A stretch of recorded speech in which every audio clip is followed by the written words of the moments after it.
রবিবার সকালে উঠেই ব্রেকফাস্ট কী হবে সেটা নিয়ে চিন্তা করতে হয়। আজ করলাম ছাতুর কচুরি, আর চিকেন করব জল ছাড়া কষা।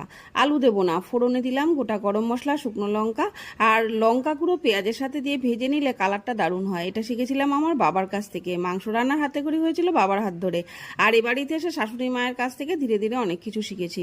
রান্নাঘরে দেখলাম ঝড় আসার আগের ছবি, আর বাইরের আবহাওয়া খারাপ। ঘরের ছেলে ঘরে ফিরে এসেছে, ওকে খেতে দিয়ে নিচের বাচ্চাগুলোকে খেতে দিতে গেলাম।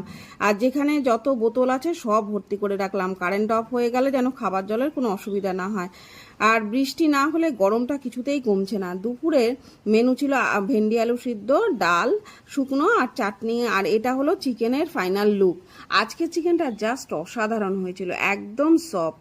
আর পুপুন পড়তে বসেছে নিচে, আমাকে বললো ওর সামনে একটু বসতে, তাই কিছুক্ষণ ওর সামনে বসলাম। আগামীকাল সোমবার অফিস, তাই আয়রনম্যান তার জামাকাপড় নিয়ে বসেছে আয়রন করতে।